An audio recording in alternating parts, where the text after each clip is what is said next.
ETV YouTube channels లో మీ వ్యాపార ప్రకటనల కోసం ఈ నంబర్కి కాల్ చేయండి.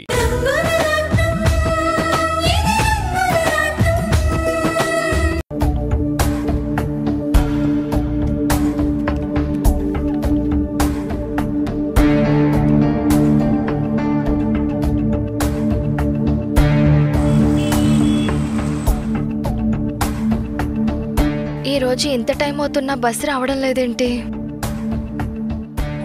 ఆ స్థలం వాడు అడ్వాన్స్ ఇస్తే కూడా వద్దు అని మీకు స్థలం అమ్మడమైన అదృష్టమని చెప్పినవాడు ఆ మహి మాటలకి లొంగిపోయి అలా అమ్మేస్తాడు అనుకోలేదు సార్. ఆశ మనుషులని ఎంత పతనానికైనా దిగజారుస్తుంది చలపతి గారు. ఆ మహికి ఆశలతోనూ మనసులతోనూ ఆడుకోవడం అలవాటే కదా. స్థలం అమ్ముకునేవాడికి ఎక్కువ లాభం అనే ఆశ చూపించింది, శంకర్కి నన్ను ఓడించడం అనే ఆశ చూపించింది.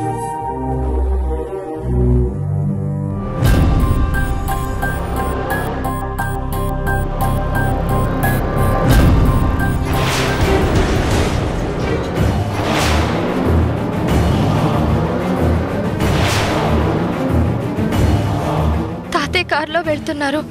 నన్ను ఇక్కడ చూసారంటే వెంటనే అక్క దగ్గరికి తీసుకెళ్ళిపోతారు.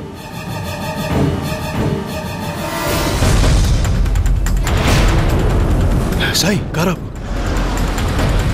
ఏమైంది సార్? వర్ష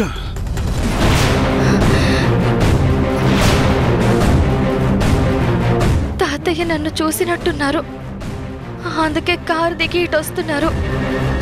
ఎటువంటి పరిస్థితుల్లోనూ తాతయ్యకి నేను కనిపించకూడదు.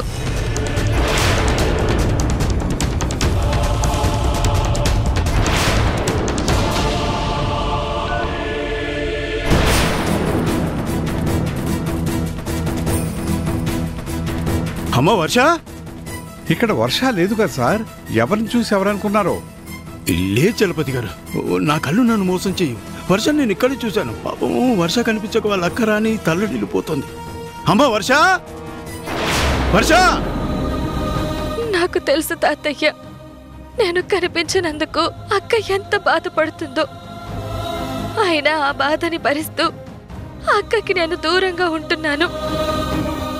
అమ్మ వర్ష, ఎందుకంటే అక్క నా వల్ల మాటలు పడకూడదు, తలవంపులు రాకూడదు. అందుకే అక్కకి దూరం అయ్యానన్న బాధ నన్ను ఎంతగా బాధ పెడుతున్నా నేను భరిస్తున్నాను తాతయ్య. ఇక్కడే ఉండాలండి, ఎక్కడికి వెళ్ళిపోయిందో అర్థం కావడం లేదు. అమ్మా, ఇక్కడ ఇందాక ఓ అమ్మాయి ఉంది, మీరేమైనా చూసారమ్మా? ఇప్పటిదాకా ఒక అమ్మాయి ఇక్కడే నిలబడిందండి. వర్ష, వర్ష, అమ్మా వర్ష, వర్ష,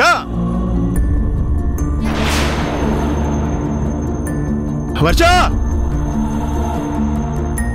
అమ్మ వర్ష, అమ్మ వర్ష, వర్ష, నిన్ను ఇక్కడ చూశానమ్మా. నువ్వు ఇక్కడెక్కడ ఉన్నావు? నువ్వు నాకు ఎందుకు ఎదురుపడ్డం లేదో నాకు తెలియడం లేదు. వర్ష, నువ్వు కనిపించినందుకు రాణి బాధపడుతుందమ్మా. అమ్మ వర్ష, ఒకసారి కనిపించు తల్లి. వర్ష,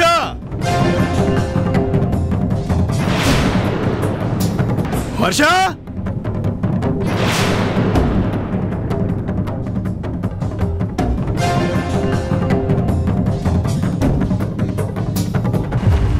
వర్ష, వర్ష, అమ్మ వర్ష. సార్, వర్ష ఎక్కడుంటే కనిపించేదే కదా సార్. మీరేదో పొరపాటు పడినట్టున్నారు. రండి వెళ్దాం. వర్ష, అమ్మా, అమ్మ వర్ష, వర్ష, వర్ష. సార్, తను ఇక్కడ లేదు సార్. రండి వెళ్దాం, పదండి ప్లీజ్. రండి రండి.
ఇదేంటి డైరెక్టర్స్ చారిటీ మెంబర్స్ అందరూ ఇక్కడే ఉన్నారు, కళ్యాణ్ కూడా సీరియస్గా ఉన్నాడు అంటే ఆ సీత నా గురించి చెప్పి ఉంటుందా?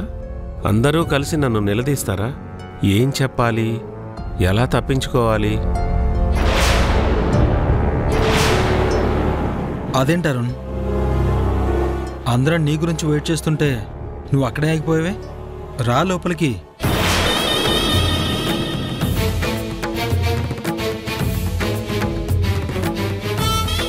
ఏంటి కళ్యాణ్ అర్జెంటుగా రమ్మన్నావు? సీత నా గురించి ఏమైనా చెప్పిందా? సీత ఏం చెప్తుంది? సీతను నువ్వేమైనా అన్నావా? తొందరపడి నూరుజారేనా? ఏంటారుణ్, ఏం ఆలోచిస్తున్నావు?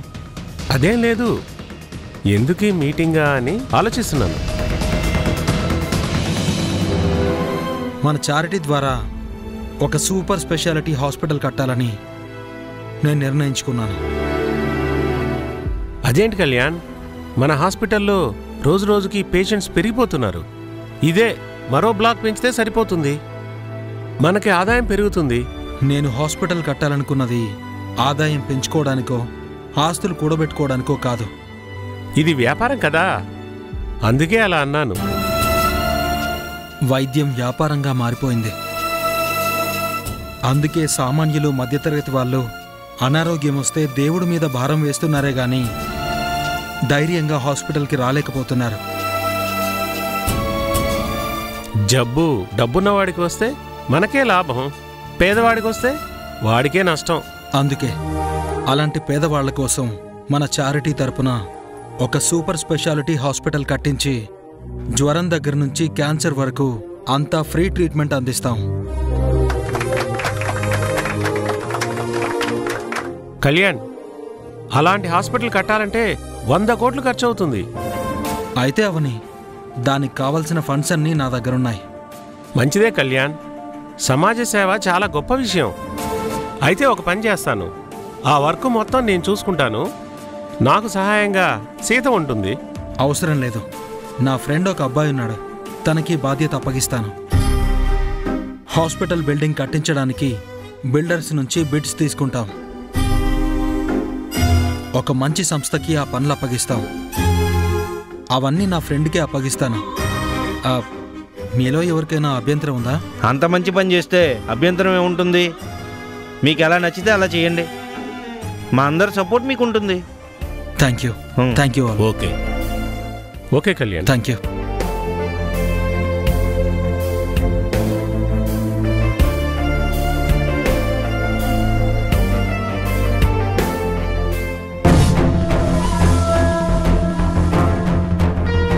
నువ్వు అభాగ్యుల కోసం హాస్పిటల్ కట్టించి వాళ్ళ సేవ చేసుకో.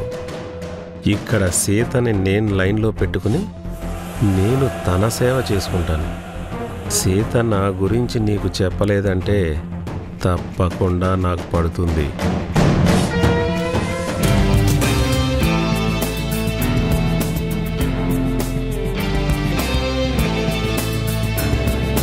ఏంటి సమంత, ఎందుకంత డల్గా ఉన్నావు? హ్యాపీగా ఉండడానికి నా జీవితంలో ఆనందం ఏముంది గ్రాని? అదేంటి, నువ్వు ఏది కోరుకుంటే అన్నయ్య నీ కాళ్ళ దగ్గరికి తీసుకొస్తారు కదా, నీకేంటి లోటు? అన్నీ నా కాళ్ళ దగ్గరికి వచ్చినా వంశీ మాత్రం నా కంట్రోల్లోకి రావడం లేదు. నా కళ్ళ ముందే ఉంటున్నాడు, నన్ను మాత్రం అస్సలు కన్నెత్తి చూడ్డం లేదు. కనిపించని ఆ వర్ష కోసం మాత్రం తెగ తప్పిస్తున్నాడు. తన కోసమే తప్పిస్తున్న నన్ను మాత్రం అస్సలు పట్టించుకోవడం లేదు. ఎందుకు సమంత అనవసరంగా కంగారు పడతావు? దేనికైనా టైం రావాలి. నాకు టైం వచ్చేలోగా మళ్ళీ ఆ వర్ష ఎక్కడ వంశీ జీవితంలోకి వస్తుందని నాకు చాలా భయంగా ఉంది గ్రాని. కనిపించకుండా పోయిందని నువ్వే చెప్తున్నావుగా, మళ్ళీ కళ్ళ ముందుకు ఎలా వస్తుంది? వర్ష వస్తుందనే కదా వంశీ ఎదురు చూస్తున్నాడు. అలా వస్తే పరిస్థితి ఏంటి? ఇడియట్!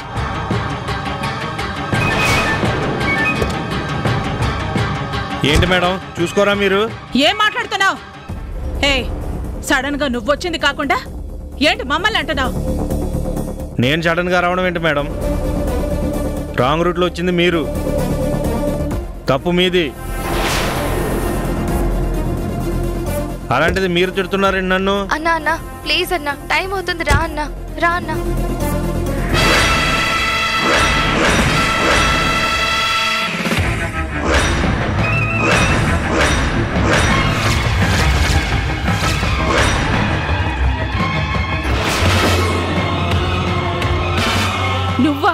నువ్వింకా బ్రతికే ఉన్నావా? అదేంటి సమంత అలా అడుగుతున్నావేంటి? తనెవరో నీకు ముందే తెలుసా? ఇంతవరకు మనం మాట్లాడుకునేది దీని గురించే గ్రాని. అంటే నువ్వు చెప్తున్న వర్ష ఇదే నన్ను నా వంశీని దూరం చేసింది.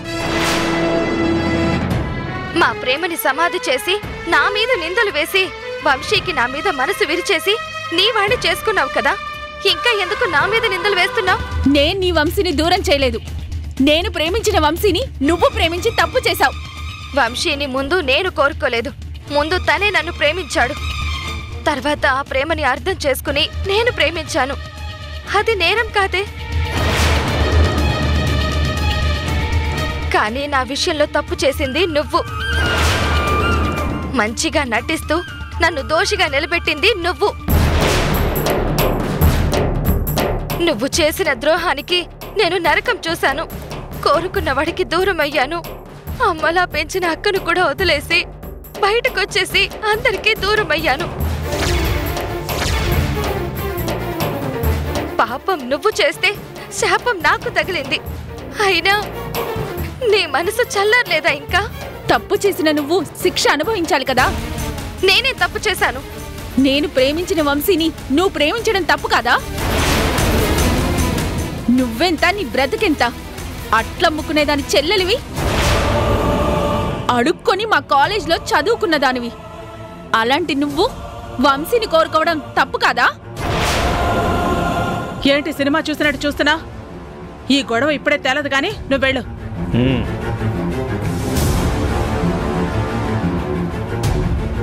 చూడు వర్ష, నేను నిన్ను మొదటిసారి చూస్తున్నాను.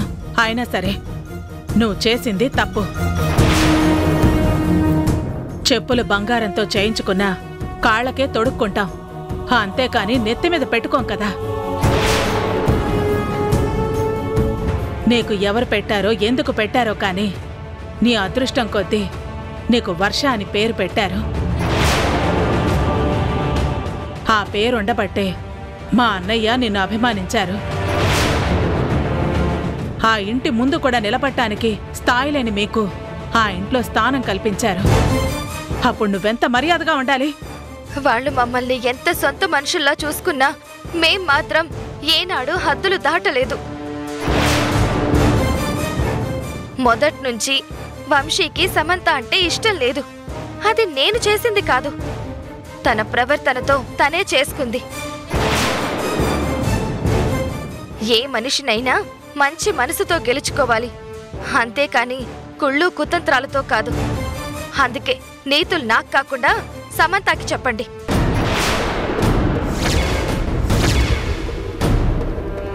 చూడు, నీతో నీతులు చెప్పించుకోవాల్సిన అవసరం నాకు లేదు.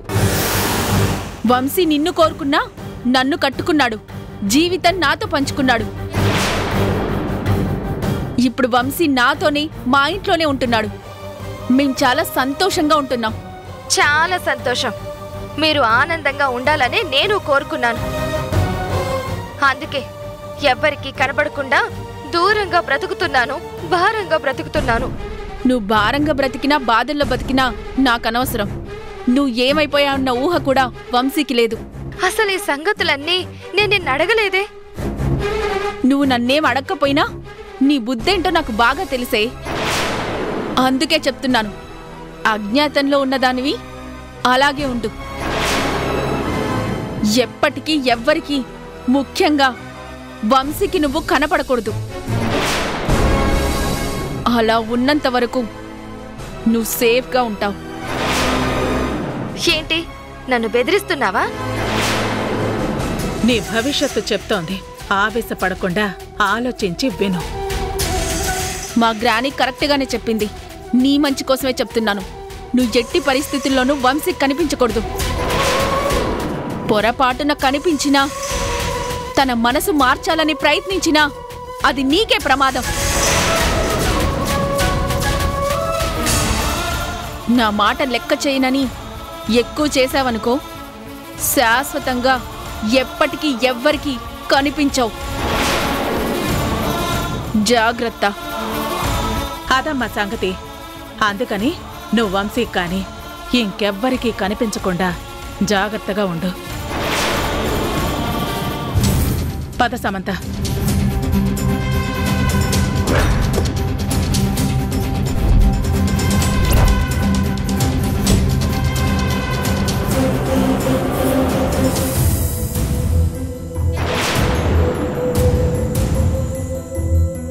ఏ మనిషి వల్ల నా వాళ్లకు దూరం అయ్యానో, ఏ మనిషికి ఎదురు పడకూడదని పేరు మార్చుకుని బ్రతుకుతున్నానో ఆ మనిషికే ఎదురుపడ్డాను.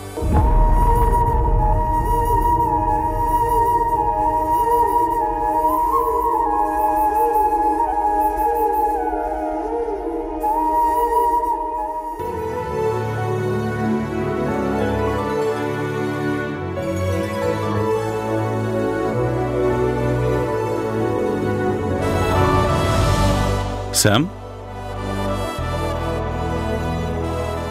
ఎందుకలా ఉన్నావు?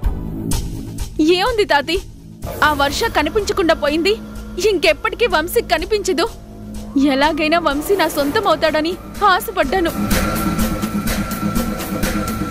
వర్ష ఎక్కడికి వెళ్ళిపోలేదు, ఇదే సిటీలో ఉంది.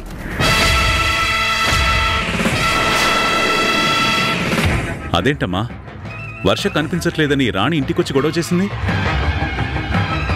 వర్ష రాణి దగ్గర ఉండకపోవచ్చనయ్యా, కానీ సిటీ వదిలి వెళ్ళిపోలేదు. ఇప్పుడే మాకు కనిపించింది, ఇక్కడే ఉంది. ఉంటే ఉందిలేమ్మా, తనే చేస్తుంది. తన గురించే పట్టించుకోకండి. లేదు తాతి, వర్షని అంత ఈజీగా తీసుకోకూడదు. వర్ష కనిపిస్తే వంశీ మనసు పూర్తిగా మారిపోతుంది. ఇప్పుడు మన ఇంట్లో ఉంటున్న వంశీ అప్పుడు మన ఇంట్లో ఉండడానికి కూడా ఇష్టపడ్డు. ఏ రోజుకైనా వంశీ నాకు దగ్గరవుతాడు, నా వాడవుతాడన్న ఆశతోనే బ్రతుకుతున్నాను తాతి. కాని వర్ష ఉన్నంత వరకు వంశీ నా వైపు కన్నెత్తి కూడా చూడ్డు, నా నీడర్ కూడా భరించలేడు తాతి. చూడు శామ్, ఈ ప్రపంచంలో నీ సంతోషానికి మించి నాకేది ముఖ్యం కాదు. నీ జీవితానికి అడ్డుపడే వాళ్ళు ఎవరైనా సరే నాకు శత్రువులే. వర్ష దూరంగా ఉన్నంత వరకే తన బతుకు తను బతుకుతుంది. మళ్ళీ వంశీ జీవితంలోకి రావాలనుకున్నా, నీ జీవితంతో ఆడుకోవాలనుకున్నా ఆ వర్ష నా దేవుడు కూడా కాపాడలేడు. ఇంతకీ ఆ వర్ష ఎక్కడుంటుంది?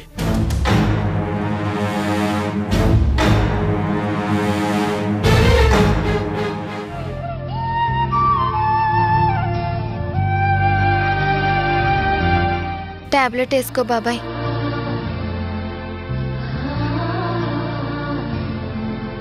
అమ్మ సీత, అమ్మ సీత, ఏమిటమ్మా ఆలోచిస్తున్నావు? ఏమైంది బాబాయ్? ఇది నా టాబ్లెట్ కాదమ్మా.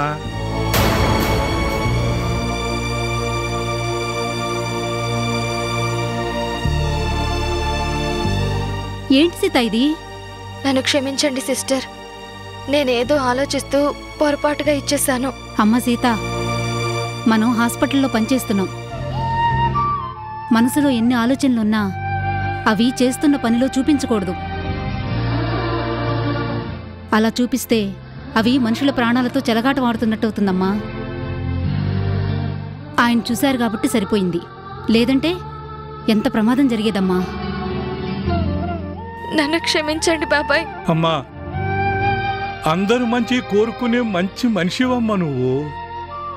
దూరం అయిపోయిన నా పిల్లల్ని దగ్గర చేసిన దేవతవమ్మా నువ్వు. నువ్వు మాట పడే రోజు ఎప్పటికీ రాకూడదమ్మా.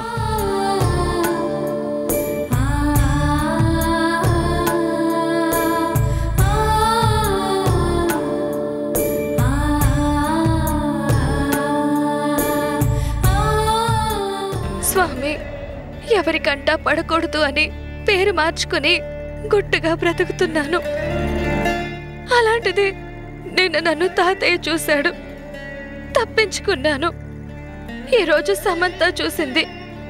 నేను మళ్ళీ వంశీ జీవితంలోకి వస్తాను అని అపార్థం చేసుకుంటుంది. సమంత తన స్వార్థంతో మా ఇద్దరిని దూరం చేసినా పెళ్లి చేసుకున్న వంశీ సమంతలు విడిపోకూడదు స్వామి. అలాగే దీవించు స్వామి.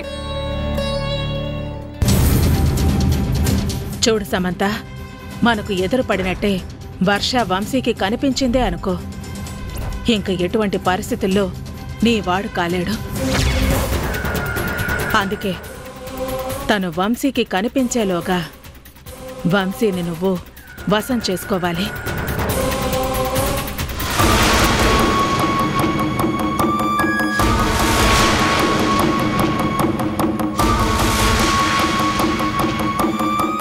ముందైతే మీరు జ్యూస్ తాగండి. సరే బాబు, నీకోసం తాగుతాను. ఇటివ్వు. వద్దు నాని, ఇది వంశీ కోసం చేసిన జ్యూసు, నువ్వు తాగుకో. నా మనవడు నా కోసం ఇచ్చాడే, కావాలంటే నీ మొగుడికి ఇంకో గ్లాస్ జ్యూస్ కలుపు.